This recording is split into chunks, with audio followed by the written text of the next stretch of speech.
for the first time in her life, she was finally in the in crowd and she leaned into it like nobody's business because she's always been the outcast. Right. Best people in life are free.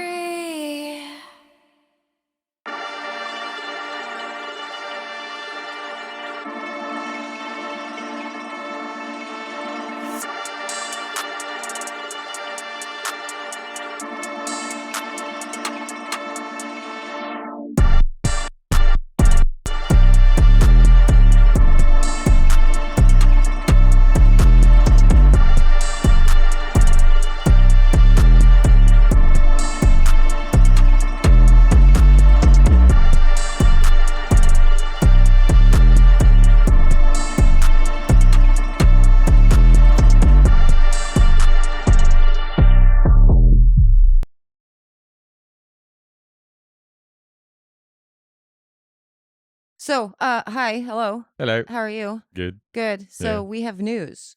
We do. We have news. Yeah. And so this is going to be a special episode of just talking about 1989 TV. Oh, when they're all special episodes, can we call them special? Nope. We're just slowly turning the channel into nothing but Taylor Swift. Although, it hasn't really been anything other than that, if we're being honest. But no, I thought we could maybe do some things, like maybe not just Taylor Swift, but a lot of music stuff. We should do a lot of music stuff, yeah. Because we really do like music. Yeah. I mean, we got 2 Ed Sheeran concerts coming up, so we're going to have to talk about that. We totally have 2 Ed Sheeran concerts coming up. So exciting. Mm-hmm. Yes, but yes. the news is out. 1989 TV is upon us. Yes, it has a release date. It's very exciting. It is. We're leaving the Speak Now era, and I don't know how I feel about it. I'm not really ready to leave, the purple era and go into the other. Especially since your cardigan hasn't even shown up yet. I know. That's the most ridiculous thing ever. It's not going to get here until November, which will be after 1989. The album is released. But that doesn't matter because the album will come with all kinds of new merch, which I'm super excited about. There likely will be a 1989 cardigan. Maybe, but the merch is going to be amazing just across the board. Because 80s, yeah. Because 1989 aesthetic, not because 80s. Because everything that she wore during that era was just so iconic. It was just nothing but Hot Girl Summer. And so we get to return to Hot Girl Summer in October.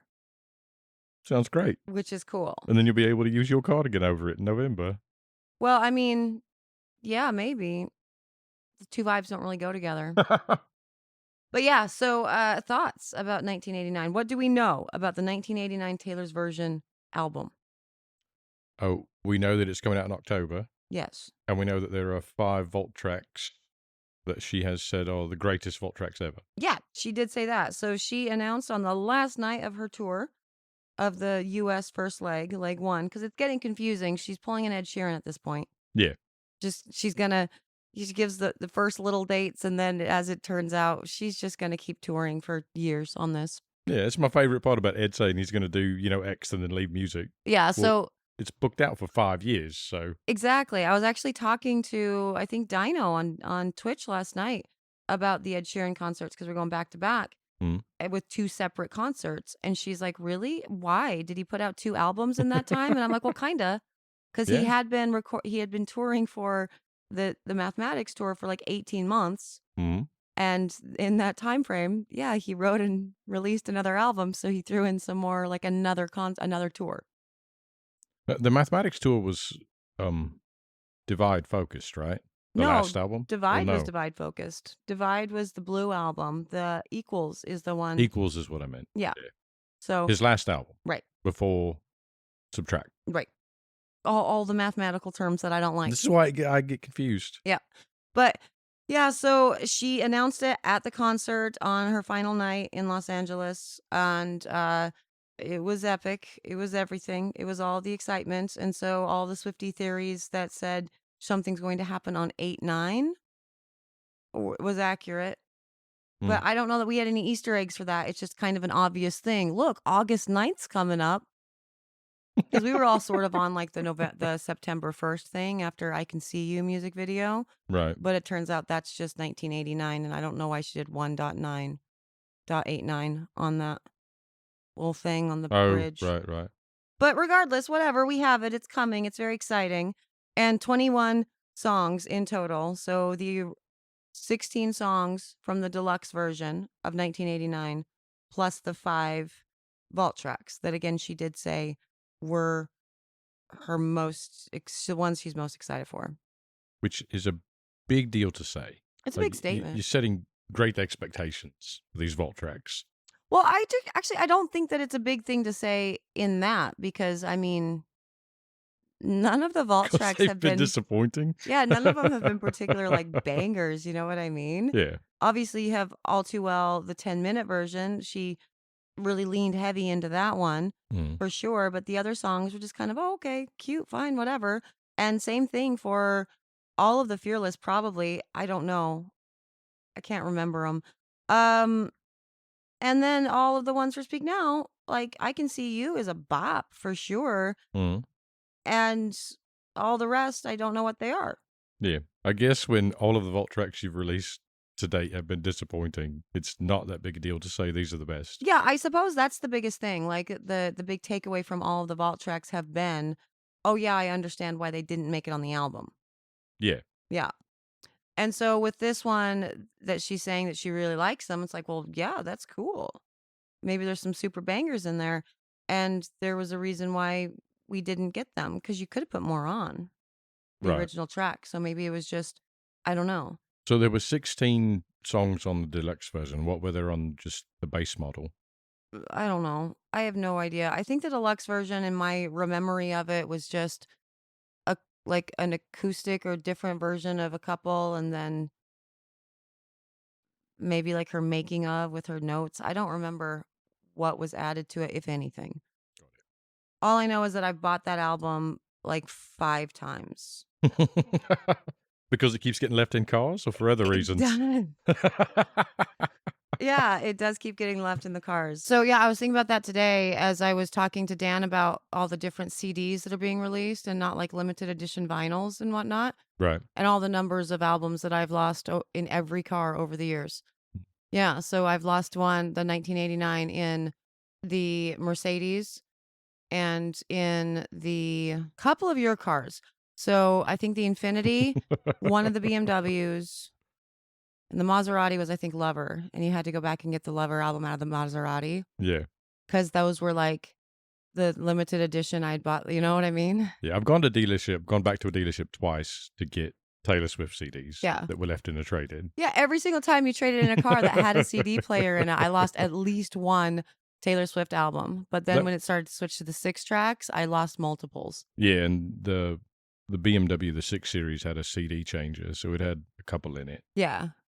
That was the nicest thing about trading in the Tesla, is it did not have a CD player. Yeah, seriously. There was no way media could be left in it. Yeah, we don't have CD players in any of our cars anymore. So yeah, no. Now we just have to. Not even the truck has a CD player. Yeah, none.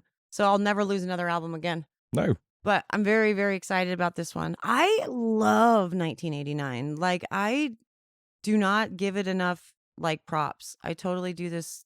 It's like a sleeper for me, I suppose. But that album was just a banger. Like, every single song was just so fun.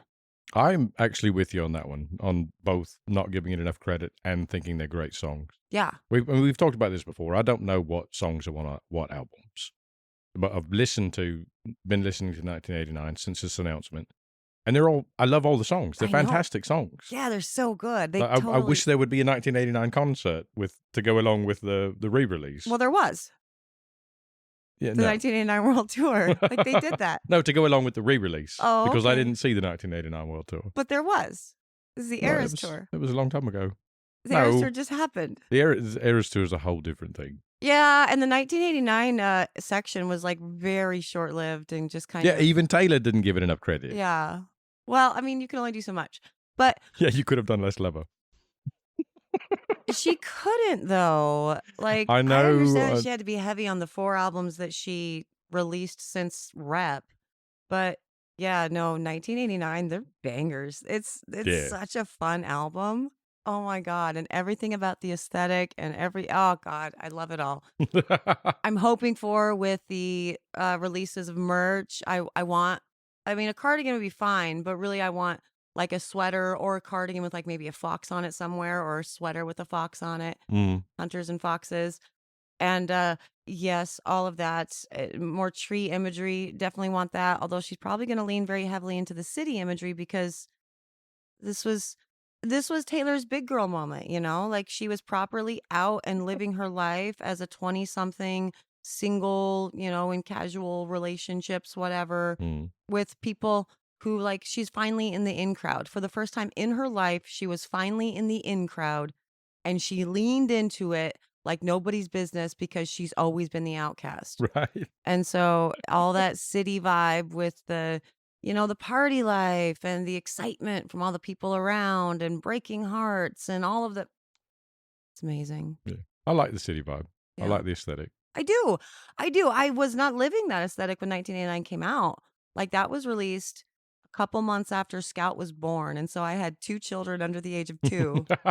And I was living that mom life Yeah. vibe. You lived in Los Angeles, but you weren't taking advantage of any No, of it. we lived up here when that came out. Oh, Scout, right. Yeah. Yeah. But yeah, it was just it was still such an important album for me during that time, because, like, you know how I had postpartum pretty bad with Scout, like, it was just a rough time. Mm. That was the happy every day, you know? Like, we had the 1989 album on it, and I'm just dancing around with like Scout attached to me and whatever, and AON just doing a little bouncing. You know, that was our dance party time to make things fun and exciting. So I'm super duper excited for that. It's almost been 10 years. It's been almost 10 years since 1989 was released. Yeah, that's crazy. Yeah, it's super wild. And I'm really looking forward to seeing what she has with the vault tracks on it. Yeah, I'm excited for those. Weird only 5. How many were there for Big Now? I don't know, like 6, I think, maybe. Yeah, it was close to that number. But she had a shit ton for Fearless. I feel like she took an album that was originally 13 songs and turned it into 30 or some shit with that. Are we going to do a for me first listen to Fearless? Yeah, I think we should, because I had so much fun with the Speak Now. And obviously, since we're talking about the 1989 right now, Mm. we're probably going to do a first listen for, you know, when it comes out. So I think we should, even though it's like older or whatever. Been around for a while, but I was still not sat and listened to it. Yeah. Especially totally. vault tracks. Right. For 1989, that was one of the most curated albums she'd ever done. It was tight. Like, Yeah. the theme Yeah, I and the see that. structure was tight. It's a well composed album. There's not a single skip on the whole damn album. I was thinking about that today, and just like going through the track list or listening to it, you know, just because it's been on repeat since Mhm. we got the announcement. And there's not a single skip for Yeah, me. I think for me, there's only one, and I can't remember the name of it Yeah. because I don't ever remember the names of things. But Right. as soon as it comes on, I'm like, oh yeah, that's the one. But I think there is only one on that album. I typically skip through. It's not Bad Blood, is it? That's the only one that would be a skip for me. No, the thing about that is if it comes on, I'll stop it and play the Kendrick Lamar version. See, that's why it's a skip for me, and that's Yeah. why I'm really worried. I'm bummed, actually, not worried, because it's now confirmed. It has to be that the Kendrick Lamar's version is not going to be on the new album unless she completely replaces the original Bad Blood with the Kendrick Lamar version. Yeah, and that couldn't really be a vault track. Right? Exactly, because it's already been released. Yeah. And so, no, it either has to completely replace Bad Blood, in the original track listing, or it's not on there, because there's only 21 songs. The original album had 16. 16 plus 5 is 21. This is what I know. I'm good at math. Well done, you. Thanks to Taylor. You should go to the Edition tour. Oh, wait, it's over. Oh, no, we're going to the mathematics tour. It's all of them. Mm. But yeah, so I am kind of bummed about that. So that's Yeah. Bad Blood is just like, the original song is great. It's fine. It's whatever. It's, you know, AON's favorite song of all of Taylor's discography, but it's nothing, and you don't want to hear it after hearing the Kendrick, because you know the Kendrick Lamar version exists. So even with the re-records, even though it's like we're doing this so, you know, bad people don't get any money from Taylor ever again, Mm. I will just add my own playlist for 1989 and include Kendrick's version and not include the Taylor's version of Bad Blood. Yeah. And Sorry. I know have previously been, you know, a huge advocate of originality for the re-records, specifically with one song. But for this, Weirdly, specifically with one song. that was the only one that was in contention. It was the only one that was possibly going to be changed. No, absolutely not. Lots of them can Nothing else change, was and a changed. lot of things have changed. She has changed lyrics, and she's changed the way that she's delivered stuff. I think she did one on Fearless and Red. Well, then we should do a whole podcast bitch session for me of things that were changed. I disagree. I really do. But I mean, I get sort of the concept and the idea of like if it's meant to capture the moment. But again, all that is just, it's not meant to capture the moment. The re records were meant for her to be a petty queen and take her music back from these people who screwed Yeah. her over. That's what it was meant to do. It didn't need to be an identical copy in order to achieve that. It just needed to be that song. Yeah. And now that I've gotten past the previous album and accepted that, I think it would be totally acceptable to replace Bad Blood with the Kendrick Lamar version. Yeah, I agree. Because even the music is better with the stutter beats and the whole thing. You can take all the lyrics out of it and just play it loud. It's better. It's a better song. Yeah, Better composition. I agree. And Kendrick Lamar is just such a badass. So it was weird though, wasn't it? What? That she even did that. That she had a remix with Kendrick Lamar. Like, how did that happen? Under what Yeah. circumstances did that go down? I have questions because she was like hanging out with Jay-Z and Beyonce at that point. Oh, okay. We didn't have Jay-Z if you wanted to do something hip hop. I mean, don't get me wrong, Kendrick is freaking awesome. That was the moment, but how did that come about? Yeah, that's an interesting question. It's one that I would assume you've heard something about. I I haven't. certainly don't know anything about it. I don't know a ton about the 1989 era is the thing because the aforementioned mother of two under two, just struggling to Mhm. get through the day most of the time. Yeah. I was not super up on the Swiftie, gossip train Hey girl, what's the tea? stuff. So it was a different moment for sure because I just wasn't invested the way that I was. I still know surprisingly a shit ton about it, but not as deep into the whatevers. I'm thinking that the reason why Kendrick Lamar ended up on a remix of Bad Blood is because the plan was for him to actually collaborate in like properly on the album Mhm. with a song and it didn't work out. And so I'm wondering if there's a Kendrick vault track, Gotcha. which would be epic. That would be epic. Yeah. If it's anything like Bad Blood, it would be amazing. If it's Kendrick Lamar on anything, it would be He amazing. does have that rhythm, that tempo that was just perfect for that. That I don't think you could plug Jay-Z into. Actually, Yeah, it's true. he's great with Linkin Park and that sort of hard jam. But Yeah. I think Kendrick Lamar was probably a better choice. I mean, Jay-Z might have just said, "No, it's not my bag." But if you were going to pick between the two for that song, I think I would pick Kendrick Lamar. Yeah, Kendrick Lamar was great. And I think that would be really fun for one of the vault tracks to be a Kendrick Lamar feature. Absolutely. That'd be a banger. Yeah. That's going to blow I Can See You out of the water. I don't know. Mm. I Can See You is tied up in too much. You know what I mean? Because I Can See You, when they did the release of the video right. and, Jacob was in it.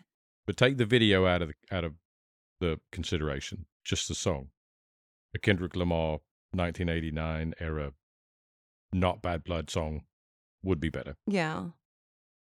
The video makes Maybe. I I don't Can know. See You. The video makes I Can See You a better song. Well, and Kendrick Lamar already has the most iconic video ever because the Bad Blood video was ridiculous. That's the one with the whole squad, right? Yeah, everybody. The Terminator / superhero. Yeah, like I thing said, that going was on. the moment when she was finally being accepted by the in crowd Right. and for the first time in her literal life. And so she just had to showcase all of it. I love all of my friends that accept me so much. Yeah, we I talked have about that a Meredith little bit Grey too. in my music video. That's the point where she went from being on the list of invites because of who she was to actually being part of the group and the conversation. Uh-huh. Yeah. And so yeah, it was amazing music video for sure. But yeah, what else do you think for the vault tracks? Do you think that she's gonna have on there? Any other features that you want to see? I don't know. I mean, we're talking about 2014, 2013 when it was written or whatever. Mm-hmm. I'm sort of out of touch with that particular period of time also, as far as music goes and what was going on. Yeah. Well, with 1989 itself, that was the Harry Styles era. And so a ton of the songs are about Harry Styles. And so I would very much like a collab on that. I think it's possible. Other people don't think it's possible, but I do because she writes her music for like the upcoming album while she's in, the touring and the promotion for the prior album. So she would have been writing stuff for 1989 theoretically between 2012 and 2014, which is like when she was dating, like in that time frame, she was actually dating Harry. And Harry was a big deal, like he's the subject of a lot of her songs at that point, and he was a big deal at that point with One Direction or whatever. Mhm. So I'm going to go ahead and assume that it's not outside the realm of possibility that the two of them wrote a song together. Yeah, that You would make all know? the sense. Yeah. And so I'm really hoping for that because they're friends, they're friends, they're buddies, So they're you're hoping for mates. a Harry Styles collab. I would die. I would absolutely die. But at the very least, if we don't get that, I want him in a music video like we got Taylor Lautner because it would be epic. Yes. But Taylor Lautner probably would have been on a track if he was a singer. Yeah, maybe. I don't know. But with all that too, we're getting to the moment where it makes the most sense. I think we've touched on it before in other episodes that it's time for a Selena collab. I also find it hard to believe that Selena Gomez and Taylor Swift did not write a song together. We were good friends at that time, yeah? Yeah, I mean, they've always been really good friends, but squad days, it's the perfect time. I would like that. Yeah, Yeah. I would too. I would really like a Selena Gomez collab. Yeah, and Selena was at all of the concerts, or most of the concerts in California too. She's been to a whole bunch of the concerts through the Eras tour and whatever. So she's fine with being, publicing in some capacity. Right. I know that she's been, since her documentary and she did her tour for that or whatever, to promote that, basically said she wants a break. She's taking time off, mental health and all of that. But it might be possible. I mean, she would do anything for Taylor. So I'm hoping for that too. So yeah, features. I think what I want is just 5 vault tracks of nothing but features. I want 5 vault tracks from Taylor Swift with someone else singing on them. Yeah, because I would love that. It I would agree. be so iconic. I love features. I love the duets and the collab. Yeah, And when they're good. it won't be Ed Sheeran, so Well, I don't actually know a single song that Harry Styles has done. yes, you do. You just don't know that it's Harry Styles. I know the song that they just beat the shit out of on the radio, As It Was. Which one? As It Was. Oh, That I skip every single time I hear the intro. I've Oh. never listened to it. Never liked it. But that's it. That's the only thing I've heard that they say, this is Harry Styles, or it's on the display, the stereo when it comes on. yeah. So I know to skip it. Yeah, I don't know. I don't listen to Harry Styles and I don't listen to One Direction, but I know that they both existed, whatever. Never listened to One Direction. And I am very much on I don't know what it is. I don't know if it's just because 1989 is coming out or whatever, but I am super on that. I want Haylor to become a thing again and Harry Styles and Taylor Swift to get back together. So much so that I have headcanoned how actually every song on, Lover and Folklore and Evermore and whatever have always been about Harry Styles. But also I Yes. did that same thing with Ed Sheeran. Yes. Because I'm also convinced of that. Just because that's what I want. Like I said, I can headcanon these things because they're friends. And they have very similar genres of music. And so Yeah. Harry and Ed are singing very similar stuff that Taylor is as far as their lyrical composition. And so I can pick up a lyric from Ed's song and tie it to Taylor's, and here's your invisible string. I can do the same thing with Harry Styles. Just because they have similar genres. But I kind of do want that to happen again. I kind of think that would be everything if she's always just been in love with Harry and now they get their second chance. Sounds good to me. I mean, whether or not I know his music has nothing to do with it. He seems like a decent person. I've got nothing against him. And the He's songs wildly more interesting than Joe, too. So it's like, yay, you have an interesting boyfriend now. Joe just seems like a Ken doll, really. Yeah, Just a 100%. vanilla, decent looking zero personality sort of action figure. I don't even think he has a voice. I'm pretty sure he's just he's like an AI. Pretty sure. Got it. Yeah, I don't think he's Didn't he real. do a movie or something? Yeah, he's done a couple, like Was he some talking award-winning then? movies, probably. I don't know. I didn't watch them. Award-winning doesn't mean much these days. I don't like Joe Alwyn, so I'm not interested in finding out. But he's so boring, and Harry Styles at least has a personality. I know the album written about Joe Alwyn I don't like, and the songs written about Harry Styles are amazing. So that means Harry Styles is more cool than Joe Alwyn. Listen, if we're gonna do all the re-records, we actually have to go through the rest of the albums too. And Lover is one of those. So you can't be sitting here saying you don't I can't like wait Lover. to do that. No. I can't wait to do a whole episode listening to Lover. Speaking of Lover, like I have been irritated and pissed off and hoping every Christmas since she announced that she wasn't going to do her names or the album names on the front of the albums anymore. And the only thing that stands out in that, well, with the exception of how they fucked up the Midnight's albums with the stupid barcodes. And 1989. I'll never get over it. I've been wanting Lover to get fixed forever. Every Christmas, I'm like, maybe she drops a Lover special edition that doesn't have the word Lover on the cover. Wouldn't that be epic? And then she never does. And now I have to sit with stupid. Why did you ruin your own aesthetic? You started this. What that wall represents is... We're not looking at the camera. I know you think that we are. Is a failed concept. Lack of follow through. Yeah, and she's so good. I think she's just like me, though. She's really good for a small project to keep it going for a long period of time. Right, but this isn't that difficult. Like, no, Taylor, remember you were just going to put your face on the album cover. Her handlers would have reminded her. Yeah, well, we did that 3 times. Right, but that's what you were going to do, yeah? Right. So we'll just do that. And she's like, no, how about we emblazon 1989 as big as it can be across the front of this with Taylor's version on it as well. Oh, and also... Those barcodes are on the wrong side of the album on purpose, all right? I know, well, that's what she's going to say, too. I don't know that she's ever even addressed I still firmly believe that was all a complete misprint. It looks like a misprint. It absolutely is. But, I mean, even Lover, that's much less invasive than what 1989 is. Like, it's a third of the album. Just bam. It's so much. Like, you're not putting a sticker over that. I'm going to That is print a on sticker. Purpose. No, I won't, because I refuse to print a sticker for the barcodes. But yeah, it's a lot. And so you just ruined the aesthetic that you created, because it's not 3 albums.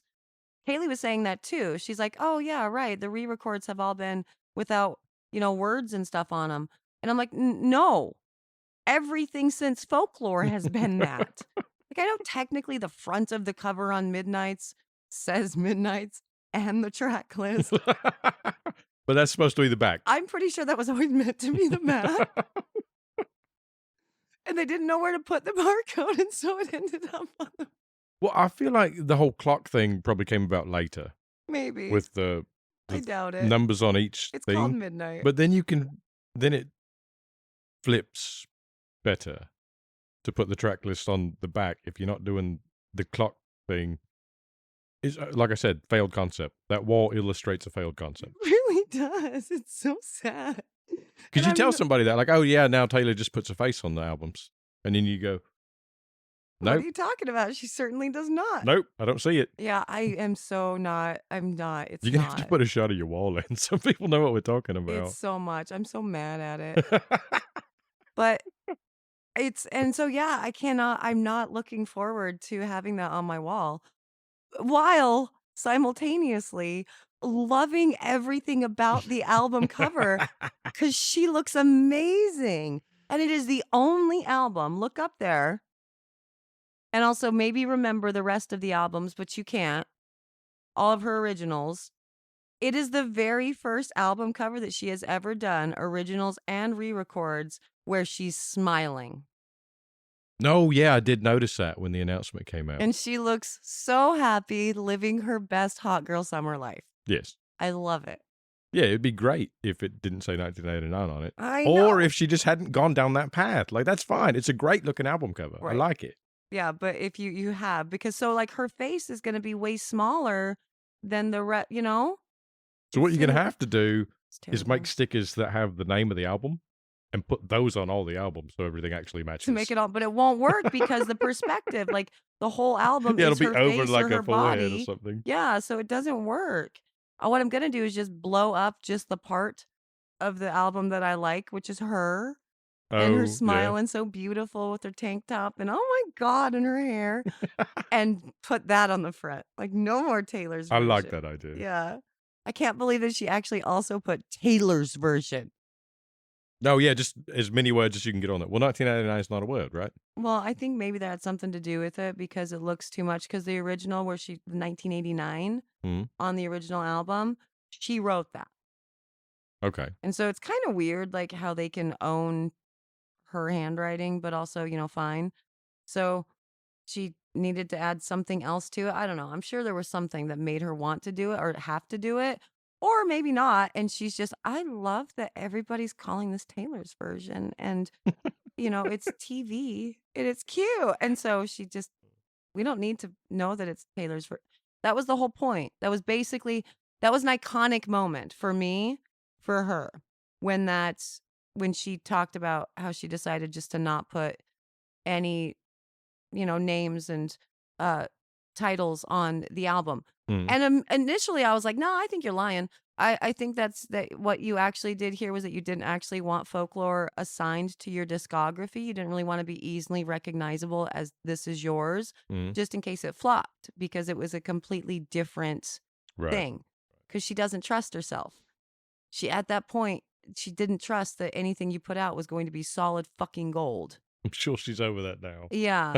But when she said it, she was like, no, I mean, I like the whole thing. It was such a baller moment. Like, yeah, I'm so badass that I don't need don't need my name and the album. You will just know by looking at this exactly what album it is and who it is. I look at your back. Oh, that's Evermore. Mhm. I know that. And now it's just, you're gonna, okay. Just kidding. I need to also write Taylor's version on it so you know exactly where it came from. Yeah, she's a lot. She's a Mm. lot. She's just so chaotic right now. But chaotic energy is good for this. I really like it. Yeah, I think it's all working out. Yeah. So yeah, in that time frame, I think the singles make sense for the vault track. I would love to see a Selena, a Kendrick, and a um and a Harry one. I like that. Then there's only 2 left. Yeah, people are wanting Katy Perry to come back and do the thing Veto. because they've squashed their beef, and I'm like, I don't like Katy Perry, so I don't want that. I Yeah, hope no, that's not a thing. that one will be a skip for me. Well, and it wouldn't make sense because they were actively feuding during that time. So why would that be from the vault? If it was one of those like the Brandy Monica thing, like an actual feud song, that might be cool. Brandy and Monica weren't actually feuding though. No, but the song was. Right, but no, this is my point. The whole idea is the bullshit that she's still trying to sell us is that all of these songs came from the vaults. Like they were actually recorded at that time Right. with these people. They were written with these people at that time. And I think it's garbage for a lot of reasons. But for that one, certainly it couldn't be plausible because they were fighting during that time. That's why, baby, now we've got bad blood. But you could have written a beef song and then have her sing one of the verses. No, then so it's like they're bitching at each other. It's taking away the purity of what the vault tracks are being sold to us as. But you don't can't believe be it that. anyway. No, I don't believe it. There was this website for a very long time, like back in the olden days for Psycho Swifties, that was ran by this guy. It's like dark blue Tennessee, like Steve or something. I don't know. Anyway, he ran this website that had all of the songs that had been like trademarked and, whatever, and that he had heard and all of these things. And he claimed to be part of Taylor's inner circle and that he had this, and it was a ridiculous amount of songs. It was like over 150 songs that were titles. And it was very rare that you actually got to listen to any of the songs because he kept it. But titles mean nothing because titles, you can go on the trademark database and just be, do that. That's fine. Cool, whatever. And so that's where people are really leaning heavily into whenever one of the songs from that title, from those titles end up on the thing. Like I Can See You. We knew nothing about I Can See You. Nothing. Except that the title had there been was a title. trademarked. Yep. And so that's not telling me that song was actually written during that time in what we got. Right. But the title was there. So fine, she just took some titles of the ones that like because she does not like this site that's currently down. Like they took it down, I think, successfully and totally 3 years ago. You can't go to if you go to that domain, it's for sale for like 10 grand. No, But like her team took it down. I think her team must have finally successfully taken it down. But like all of the song lists, I have them in files, somewhere because I found it interesting at some point. It doesn't. It's not the music. We knew nothing about I Can See You, and that was what because it was on the color code. And so it would be like black are the songs that I've heard. And so most of them were just like demo CDs before she actually, Mm, most of them were pre debut and most of them are shit for the record. good to know. And we've all kind of heard those ones. But all the ones that are, big question marks are like in red or, yellow or whatever. And we just have a title. We have no music behind it. I Can See You is one of those. And so Yeah, I'm sure when it ended up on the track list, I was like, see, yeah, awesome. This is legitimate. And it's the vault tracks are real. The song title was real, but that doesn't mean that the end result of what I Can See You is the same thing. yeah, you're gonna get zero musical information from a trademark. Exactly. And so, yeah, I think it's crap. I think it's not true and an inaccurate statement that these are all from the vault. But, whatever. I don't care. Mm. It's fun. But point is, she would never put Katy Perry on it because it wouldn't make sense. Well, I don't want Katy Perry on it, so Yeah. that works out great for me. But yeah, so I think that is fun and exciting, and I'm looking forward to October. And we got new announcements for new tour dates for the Eras tour. So Oh yeah, that 2024. happened. Yeah, And Kaylee got her tickets for New Orleans, and we did not. but we're gonna go anyway. But we're going anyway. I'm taking back what I said in the Eras tour, recount about how no, I'm not taking it back. Here's the thing. The people that were in the row in front of us that had gone to 2 nights in a row still hate them. They're still my enemies. You are not a real fan. Mm. Because that was for the first leg. That was before And then dates were international added. tour got added. And then we're doing more US tours. So at this point, I'm thinking it's fair game for everyone. If you want to go see a second show, do the thing. So we're doing it. I might just be saying that though, because we're going to another show. You're a hypocrite. Yes, I am. Yeah, it's okay now because we're doing it. Exactly. What's good for me is these, not good for me. But we Whatever. didn't try to get tickets to 2 shows on the original leg. Exactly. This is all added show. We Like, gave everyone their fair shot. everyone has been sad. They've Right. gotten past it. There were no tickets. There were no shows. It was all done. Right. And then we get the international tour and basically a second US tour. Yeah, because it's So- October of 2024. It's over a year from now. Anything could happen. Yeah, it's like a whole new concert It's fair series. game. It's a whole new concert series. Yeah, We're so good. we're going to go to New Orleans. We're going to New Orleans for the new Eras tour. But Kaylee's going. She got her I'm tickets. so glad she got her tickets. Yeah, I'm so excited. That's amazing. Mm-hmm. And I'm going to New Orleans regardless, even if we don't get tickets. And we'll just have a fun girls trip and I'll get her ready and we'll do whatever. Mm. But you're not going unless there's tickets. It doesn't make any sense. Just kidding. You can That's come. okay. You could be part of the girls trip. It's the sister wives trip. We need a husband. I'll drive the car. Their spouses will be fine with it. We are entering the season where, because every era there's somebody under attack, like Mhm. somebody under fire, like Jake Gyllenhaal was under fire, and then it was John Mayer. You know what I mean? Oh, right. A lot of people are going to be under fire for the 1989 era. It's going to be kind of uncomfortable. Who else is involved? Well, I mean, Carly Kloss is going to be. She was at the final concert. Carly Kloss, who is one of Taylor Swift's besties in the whole wide world, besties. The Gaylor bullshit started because of Carly Kloss and her relationship with Carly Kloss. One of her besties ever, who is now married to one of the Kushners. There's more than one Kushner. Unfortunately, it's very sad. But yeah, she and Taylor were besties during this time, absolute best friends and all of the things. She is the New York socialite, blah, blah, blah, whatever. Anyway, they had some kind of falling out or something. We're not super clear on the details. It hasn't been really, fleshed out. Anyway, point is, Carly Kloss, who is no longer, part of the Taylor Swift inner circle, like the real one, she was at the final concert in California, sitting in the nosebleeds. Like she just got a hold of the best tickets she could and showed up. Yeah, like she's a super fan or something. So she had to go through Gen Pop to you had to go through the regular thing and have a clear bag and stuff like normal people. And you She said was not in the VIP tent. they're not besties anymore? Yeah, they're not friends. Well, they're not besties. She hasn't been seen with Taylor in an incredibly long time. Mm. Oh, they were friends during the 1989 era. Uh-huh. Okay. And so all eyes are gonna turn on Carly Kloss at this moment. And, just she's gonna be trending because of Taylor Swift during the 1989 thing. And also that was just delightful though, seeing her at the concert in like the nosebleed sections. Well, did she do that just to get publicity? Is that why she's poking her head out? I genuinely don't know because I really don't see a world wherein, unless they were absolute like worst enemies, where if she had reached out to Taylor's people and said, I'm going to be, coming to this concert, where she wouldn't have been put in the VIP booth. Mm. So weird to me. And it's so sad. Like, oh, I guess she got pulled down at some point, like right before she did the 1989 era into the VIP, but she spent the majority of her concert up with everybody else. That's amazing. But yeah, so she'll have a lot of eyes on her during this era. Calvin Harris did her dirty, Taylor Swift, during that era. So a lot of eyes are going to be on Calvin Harris as well.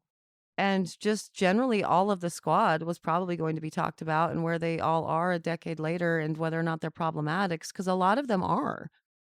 So it's interesting. Meredith Grey's still not problematic, right? Yeah. I don't even know if Meredith Grey's still alive, like actually on the show. Don't spoil in the comments, please. I haven't watched in like 3 years. I haven't watched since Derek died. Yeah. And even then, it was just kind of hard to continue watching. Like, I don't know if we still need to do this. Yeah. But yeah, there was that. And Ellen Pompeo. I just remembered her real name. yeah. Not Meredith Grey. But Lena Dunham has been under fire in years since for stuff. So Who's she? she's part of Taylor's besties in group. I think she still is a very good friend of Taylor. I'm not sure. But she did the show on HBO, Girl or something. The name sounds familiar. I'm just not sure who she is actually. So yeah, I don't know. She Wow. got canceled and All right. she's under fire because of that. So I don't know. It's going to be an odd time. But yeah, it's going to be a fun time. Going back to the squad days, I can't wait. There was just so much tea all of the time. Yeah, I mean, look at that group. They had to be. Yeah. On purpose. Oh yeah, Yeah. absolutely. Mm. They incited it. They called the paparazzi to where they were so they could be photographed to look because they were looking awesome. Yes. So yes, that is the moment. That is the mood. We're looking forward to 1989. That's all we're talking about for this one. And I think, do you have anything else we want to talk about for that? I think we're good. Yeah, I think we're good. We will be here. We will be doing the midnight edition, the midnight drop, 9 p.m. for us. We will film. Let's do it live. I don't know if we're going to go that far. We could do it live on my members only on Soap and Clay and then pull down the footage and, actually do the thing. We could do that, yeah. Seems like a lot of work. I need a whole day to set up. Well, and the Sudsers don't care about Taylor Swift, though. They just tolerate it. So, hey, there's a song about that. Yeah, there always is. Taylor's awesome. So yeah, we're gonna do the thing. We will do the album thing. But yeah, I think we are also going to start doing the rest of these albums. Get through them all, talk about them, sit down and have an actual good conversation about them. Teach you some stuff. Yeah, all about Owl City.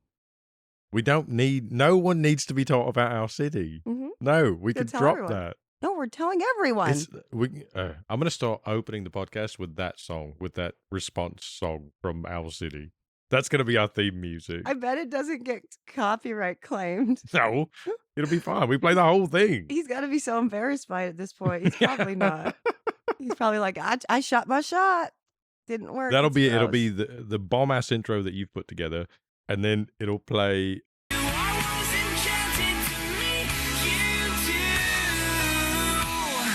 So bad. Oh, we didn't introduce this. Do you want to introduce it on the way out? Oh, yeah. Hi, I've been Jake and he's been Shantine. This is the Soapbox Society. We're super excited for 1989 TV. It's going to be awesome. Everything is iconic and great and awesome. And yeah, we have other shows, episodes, stuff. If you're not into Taylor Swift, it's probably not the place for you generally because we talk about it all the time, regardless. But if you are interested in Taylor Swift, we have other things, including where we talk shit about the Eras Tour without talking shit about the Eras Tour. We love the Eras Tour. We love Taylor Swift. She's an iconic queen. And anybody who misreads that whole episode is wrong and didn't watch. Yeah, that's it. You didn't watch. You Didn't just watch it. commented on the title. I know. I no longer care what you have to say. I did 0, exactly. So yeah, that's it. But we're gonna go because we actually do have to take the kids to gymnastics, and so it's a move, it's a moment. But we're excited. Anybody who's excited, what songs are you excited for? What collabs do you want? I want to talk to you in the comments because I don't get to talk to Taylor Swift people in the Soap and Clay thing because they don't exist there, but they can exist here. Bump the mic a whole lot. I'm sorry in advance for what you have to do there. All right, but we're gonna go. So thank you for joining us. You have to do your outro. Right, love you. Bye forever. Bye.